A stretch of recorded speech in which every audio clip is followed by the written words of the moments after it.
हफ्ते का आखिरी दिन और सिनेमा की नई खबरों के साथ शुरू हो चुका है द सिनेमा शो। मैं हूं हर्षिता और चलिए शुरू करते हैं आज की खबरों का सिलसिला। बीते दिनों स्कारलेट जॉनसन की फिल्म ब्लैक विडो थिएटर्स और डिज्नी प्लस पर रिलीज हुई थी। अब स्कारलेट ने डिज्नी पर कॉन्ट्रैक्ट के नियमों का उल्लंघन करने का आरोप लगाया है। स्कारलेट ने कोर्ट में डिज्नी के खिलाफ मुकदमा भी दर्ज करवाया है। अपनी शिकायत में स्कारलेट ने आरोप लगाया कि डिज्नी ने फिल्म को सिर्फ थिएटर्स में रिलीज करने की बात कही थी, मगर इसे डिजिटल प्लेटफॉर्म पर भी रिलीज कर दिया गया, जिस वजह से उनकी फिल्म को करीब $50 मिलियन यानी कि 371 करोड़ रुपयों का नुकसान हुआ है। डिज्नी ने इस साल मार्च में अनाउंस किया था कि वो ब्लैक विडो को थिएटर्स और OTT दोनों पर रिलीज करेंगे। फिल्म की रिलीज के शुरुआती पहले हफ्ते में इसने ताबड़तोड़ कमाई की, लेकिन OTT पर अवेलेबल होने की वजह से धीरे धीरे इसकी कमाई कम होने लगी। ब्लैक विडो मार्वल फिल्म्स की अब तक की सबसे कम कमाई करने वाली फिल्म बन गई है।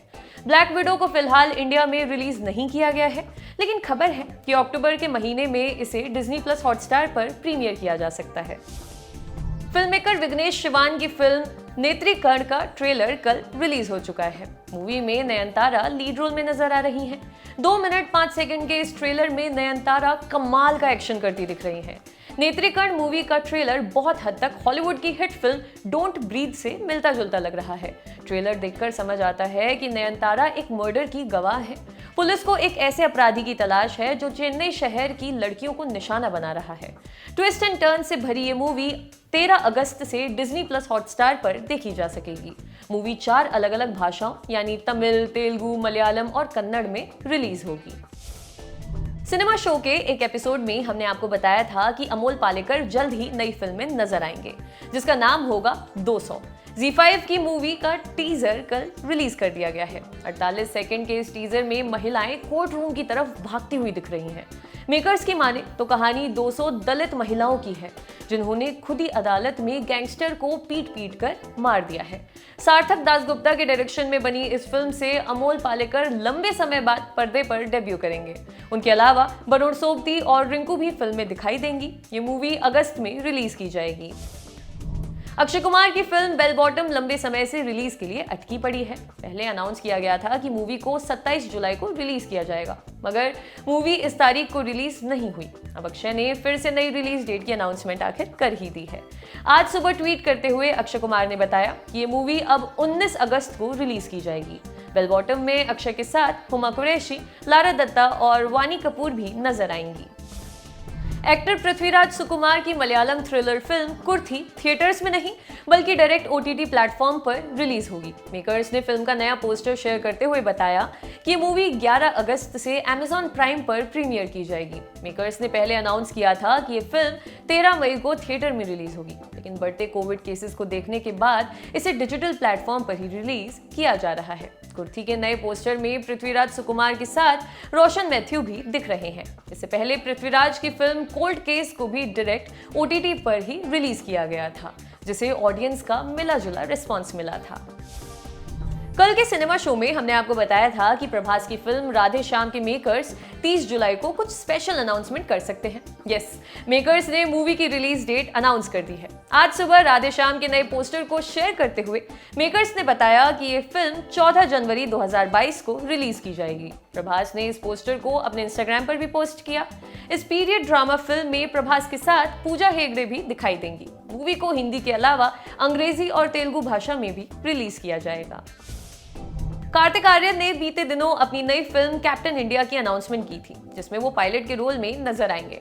अब खबर है कि कार्तिक आर्यन अल्लू अर्जुन की फिल्म अला वैकुंठपुरमलो के हिंदी रीमेक में भी नजर आएंगे। स्क्रीन राइटर हुसैन दलाल ने इस बात को कंफर्म किया है।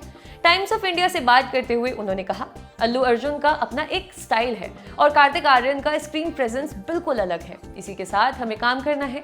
फिल्म का अडेप्टेशन तभी सही से काम करता है जब हमें पता हो कि हम किस कहानी के लिए किसे ले रहे हैं, उस कहानी के जरिए क्या और कैसे कहलवाना चाहते हैं। बताया जा रहा है कि अला वैकुंठपुरमलो की हिंदी रीमेक का नाम शहजादा रखा जाएगा, जिसे रोहित धवन डायरेक्ट कर सकते हैं। सिनेमा शो के एक एपिसोड में हमने आपको बताया था कि कॉमेडियन सुनील पाल ने मनोज बाजपेयी को गिरा हुआ और बदतमीज इंसान कहा था। उन्होंने मनोज की web series the family man को भी अश्लील कंटेंट बताया था। अब सुनील पाल की इन्हीं बातों का मनोज वाजपेयी ने जवाब दे दिया है। हिंदुस्तान टाइम्स से बात करते हुए मनोज ने सुनील पाल को बेरोजगार बताया और मेडिटेशन करने की सलाह भी दे डाली। जब मनोज वाजपेयी से सुनील के कमेंट पर बात की गई तो उन्होंने कहा, मैं समझता हूँ कि लोगों के पास जॉब नहीं है, मैं ये बात पूरी तरह से समझता हूँ। मैं भी इस सिचुएशन से जूझ चुका हूँ, लेकिन इस तरह की परिस्थितियों में लोगों को मेडिटेट करना चाहिए।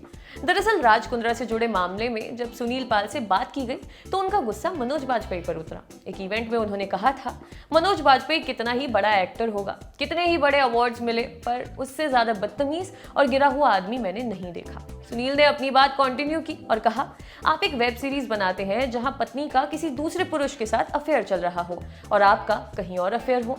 नाबालिग बेटी अपने बॉयफ्रेंड की बात कर रही है और छोटा बेटा अपनी उम्र से बड़ा व्यवहार कर रहा है। क्या ऐसा दिखता है एक परिवार? सुनील ने डिजिटल प्लेटफॉर्म के मालिकों पर गंदगी फैलाने का आरोप लगाया। कहा, ऐसे लोगों को कमरे में बंद करके 100 दिनों तक पीटना चाहिए।